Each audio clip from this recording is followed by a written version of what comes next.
Hello students, I am your teaching mentor Shivam Raj Singh और आज हम लोग पढ़ने वाले हैं क्लास 11th फिजिक्स का चैप्टर 1 फिजिकल वर्ल्ड। तो स्टूडेंट्स, इससे प्रीवियस लेक्चर में हमने डिस्कस किया था कि फिजिक्स क्या होती है। हमने बात किया था कुछ स्कोप्स एंड एक्साइटमेंट्स के बारे में एंड हमने जाना था कि हमें अपने आगे आने वाले फिजिक्स के चैप्टर्स में और क्या क्या पढ़ना है एंड किस किस टॉपिक के ऊपर मेनली डिस्कस करना है। ये सारी चीज़ें हमने प्रीवियस वीडियो के अंदर जान ली थी एंड इस वीडियो के अंदर हम लोग जानेंगे कि कुछ फंडामेंटल फोर्सेस के बारे में। हम लोग जानेंगे कि इस यूनिवर्स में अप्लाई होने वाले वो कौन से 4 फंडामेंटल फोर्सेस हैं जो कि हमारे लिए एंड हमारी एग्जिस्टेंस के लिए काफ़ी ज़्यादा इम्पॉर्टेंट है। ये सारी चीज़ें आप इस वीडियो के अंदर जानने वाले हो, इसलिए इस वीडियो को लाइक ज़रूर से कर दीजिएगा और हमारे चैनल को सब्सक्राइब भी ज़रूर से कर दीजिएगा। तो चलिए बिना किसी देरी किए हमारे इस लेक्चर को स्टार्ट करते हैं। तो स्टूडेंट्स, सबसे पहले हम लोग जान लेते हैं कि वो 4 फंडामेंटल फोर्सेस होते कौन कौन से हैं। सबसे पहला है ग्रेविटेशन फोर्स, सेकंड है इलेक्ट्रोमैग्नेटिक फोर्स, थर्ड है strong nuclear force and fourth है वीक न्यूक्लियर फोर्स। अब इन चारों के बारे में हम लोग एक एक करके डिस्कस कर लेते हैं। सबसे पहले बात करें ग्रेविटेशन फोर्स की। So gravitation force is the weakest force in the nature. इस नेचर में जो सबसे वीकेस्ट फोर्स है वो है ग्रेविटेशन फोर्स, क्योंकि ग्रेविटेशन फोर्स इस यूनिवर्स में, इस वर्ल्ड के अंदर जितनी भी चीज़ें हैं, जितने भी ऑब्जेक्ट्स हैं, सबके ऊपर अप्लाई होता है। चाहे वो बहुत बड़ा मास वाला हो, चाहे वो उसका मास बहुत ही कम हो, उन सब के ऊपर ग्रेविटेशन ज़रूर ही अप्लाई होता है। It is the force of mutual attraction between any two object by virtue of their masses. किसी भी ऑब्जेक्ट का मास चाहे कितना भी हो, लेकिन वो अपने सामने वाले ऑब्जेक्ट को अपने तरफ अट्रैक्ट ज़रूर करता है। जैसे कि सन अर्थ को अपनी तरफ अट्रैक्ट करता है, अर्थ सन को अपनी तरफ अट्रैक्ट करता है, मून अर्थ को अट्रैक्ट करता है, अर्थ मून को अट्रैक्ट करता है एंड मून कुछ एस्ट्रॉइड्स को अट्रैक्ट करते हैं, कुछ मीटरॉइड्स को अट्रैक्ट करते हैं। इसी तरह इस यूनिवर्स में सब कुछ एक दूसरे को अपनी तरफ अट्रैक्ट करने की कोशिश करता है, चाहे वो बहुत बड़ा मास का हो, चाहे वो बहुत छोटा मास का हो, सब कुछ एक दूसरे की तरफ अट्रैक्टिव ही रहते हैं। In the universal force it plays a की role in the large scale phenomena of universe such as formation of evolution of stars, galaxies and galactic clusters।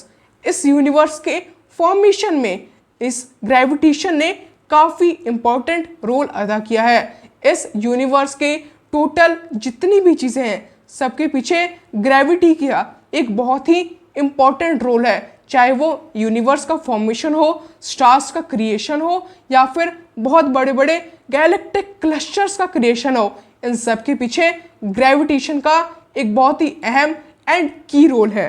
The gravitation force is applicable only when eight the least one of the two bodies has a large मास। उन दोनों bodies में से अगर किसी एक body में काफ़ी ज़्यादा मास है एंड एक बॉडी में काफ़ी कम मास है, तभी ग्रेविटेशन अप्लाई होता है, वरना इक्वल मासेस वाली चीज़ों पर ग्रेविटेशन का एप्लीकेबल नहीं होती है। एंड इसके अलावा ग्रेविटेशन को किसी भी मीडियम की ज़रूरत नहीं पड़ती है।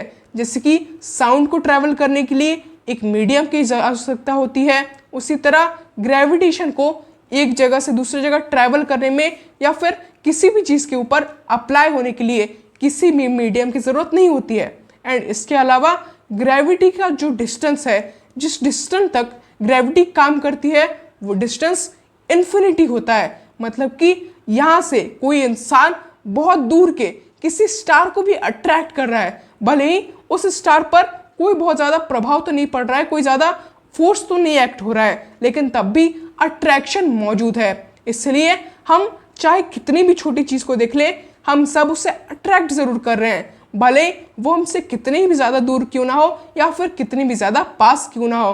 ग्रेविटी का रेंज इन्फिनिटी होता है। They are always attractive in nature. Nature में हमेशा ये एक अट्रैक्टिव फोर्स रहता है, मतलब ये सारी चीज़ों को अफेक्ट करता है एंड सब चीज़ को अट्रैक्ट अपनी तरफ करते रहता है, सारे मासेस वाले ऑब्जेक्ट। अब बात करें सेकेंड फंडामेंटल फोर्स की, तो वो है electromagnetic force. Electromagnetic force is the force between two charge particles.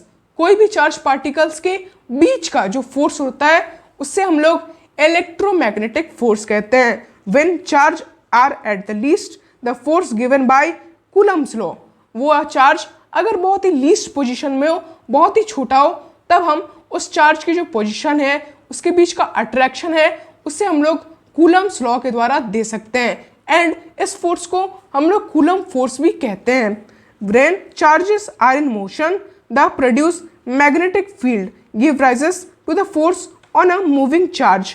किसी भी मूविंग चार्ज पर एक अदर फोर्स एक्टिव हो जाती है जब वो लगातार मूवमेंट करता है एंड वो काफ़ी बड़े अमाउंट का होता है, जिससे हम लोग मैग्नेटिक फील्ड कहते हैं। एंड मैग्नेटिक फील्ड को कभी भी हम लोग इलेक्ट्रिक चार्जेस से अलग नहीं कर सकते हैं, इसलिए इस फोर्स का नाम हम लोग इलेक्ट्रोमैग्नेटिक फोर्स देते हैं, क्योंकि इलेक्ट्रिसिटी के ऊपर मैग्नेटिज्म हमेशा अप्लाई होता है एंड वो काफ़ी ज़्यादा इम्पॉर्टेंट भी है किसी भी इलेक्ट्रिक करंट को लगातार फ्लो करने के लिए। Like the gravitation force, electromagnetic force act over large distance. Electromagnetic force भी काफ़ी सारे लार्जर डिस्टेंस में काम करती है, चाहे वो बहुत दूर भी हो, चाहे वो कई मिलियन किलोमीटर्स दूर हो, कई लाइट ईयर्स दूर हो, उन दूरी में भी जो भी पार्टिकल्स प्रेजेंट हैं उनमें इलेक्ट्रोमैग्नेटिक फोर्स अप्लाई होती है। And it does not need any intermediate medium. इसे किसी भी टाइप की मीडियम की भी ज़रूरत नहीं पड़ती है। It is quite strong compare to gravity. Gravity के कंपैरिजन में ये थोड़ा सा स्ट्रांग होता है एंड ये वीक न्यूक्लियर फोर्स से भी ज़्यादा स्ट्रांग होता है एंड ज़्यादा डिस्टेंस तक काम करता है। अब बात करें वीक न्यूक्लियर फोर्स की, जो कि हमारा तीसरा फंडामेंटल फोर्स है। So the weak nuclear force appears only in certain nuclear processes. कुछ बहुत ही सर्टेन न्यूक्लियर प्रोसेसेस में वीक न्यूक्लियर फोर्स अप्लाई होता है एंड हमें देखने को मिलता है, एंड ये theta decay of a nucleus में प्रेजेंट रहता है। In theta decay the nuclear emits and electron and an uncharged particle called anti neutrino. अब जब किसी भी अनचार्ज एंटी न्यूट्रिनो का जन्म होता है एंड एक और इलेक्ट्रॉन्स आ जाते हैं, ऐड हो जाते हैं किसी भी एटम्स में, तभी हमें वीक न्यूक्लियर फोर्स देखने को मिलता है। The weak nuclear force is not as weak as the gravitation force but much weaker than strong nuclear force. Gravitation force की तरह ये बहुत ज़्यादा वीक तो नहीं होता है, लेकिन बहुत ज़्यादा स्ट्रॉन्ग भी नहीं होता है like strong nuclear force. The range of weak nuclear force is exerting small of the order of 10 to the power -16 metres. ये इतनी रेंज तक ही काम कर सकता है। बेसिकली इसका जो रेंज होता है वो 10 to the power -14 मीटर्स से लेकर के 10 to the power -16 मीटर्स तक होता है। क्लियर है? अब बात कर लेते हैं हम लोग स्ट्रॉन्ग न्यूक्लियर फोर्स की। So the strong nuclear force binded proton and neutron in nucleus. It is evident that without some attractive force a nucleus will be unstable due to electric repulsion between protons। अब जो protons and neutrons को एक nucleus के अंदर bind करके रखता है, उसे जोड़े रखता है, उससे हम लोग कहते हैं स्ट्रॉन्ग न्यूक्लियर फोर्स। और आप समझ सकते हैं कि ये कितना ज़्यादा स्ट्रॉन्ग होगा जब ये एक प्रोटॉन को एंड न्यूट्रॉन को आपस में बाइंड करके रखता है न्यूक्लियस के अंदर। इसकी स्ट्रॉन्ग का आप भी अंदाज़ा लगा सकते हैं कि अगर ये प्रेजेंट नहीं होगा तो कोई भी एटम बहुत ही जल्दी अनस्टेबल हो जाएगा एंड वो स्टेबल नहीं रह पाएगा, जिसकी वजह से उसके अंदर एक्सप्लोजन होने स्टार्ट हो जाएंगे, जिसकी वजह से किसी भी एटम के लिए, किसी भी यूनिवर्स के एग्जिस्टेंस के लिए स्ट्रॉन्ग न्यूक्लियर फोर्स का होना बहुत ही ज़्यादा इंपॉर्टेंट है। The strong nuclear force is the strongest of all fundamental force.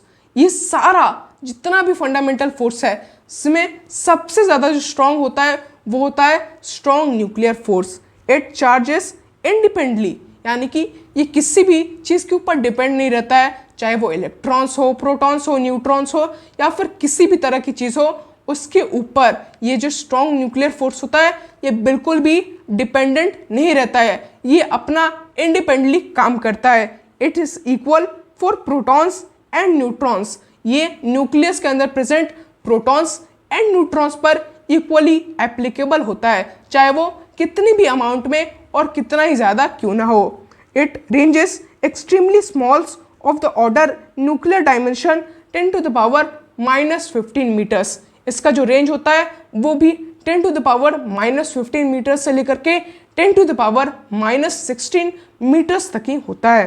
It is responsible for the stability of nuclei. अगर ये नहीं रहेगा तो कोई भी न्यूक्लियस स्टेबल नहीं रह पाएगा, जिसके वजह से ना ही किसी एटम का फॉर्मेशन हो पाएगा एंड ना ही कोई भी ऑर्गेनिज्म सर्वाइव कर पाएगा और किसी भी नए स्टार्स का, किसी भी गैलेक्टिक क्लस्टर्स का, सोलर सिस्टम का किसी भी तरीके के चीज़ों का फॉर्मेशन नहीं हो पाएगा। Recent development has however indicate that protons and neutrons are composed of still more elementary contents called quarks। अब रिसेंट जो भी एक्टिविटीज़ हुई हैं, नए नए एक्सपेरिमेंट हुए हैं, उनमें हमें ये पता चला है कि प्रोटॉन्स एंड न्यूट्रॉन्स में कुछ और अदर एलिमेंट्री पार्टिकल्स वर्क करते हैं, कुछ और अदर एलिमेंट्री एनर्जीज वर्क करती हैं उसे अपने पोजीशन में स्टेबल रखने के लिए। लेकिन इसके बाद भी अगर स्ट्रॉन्ग न्यूक्लियर फोर्स ना होना तो इनका स्टेबल होना बिल्कुल ही नामुमकिन है। इसलिए स्ट्रॉन्ग न्यूक्लियर फोर्स का होना बहुत ही इम्पॉर्टेंट है एटम्स में उन्हें स्टेबल बनाने के लिए। तो स्टूडेंट्स, इस लेक्चर के अंदर इतना ही। अगर आपको ये लेक्चर अच्छा लगा हो तो इस वीडियो को लाइक ज़रूर से कर दीजिएगा और हमारे चैनल को सब्सक्राइब भी ज़रूर से कर लीजिएगा। तो मिलेंगे आपसे नेक्स्ट वीडियो के अंदर, तब तक के लिए धन्यवाद।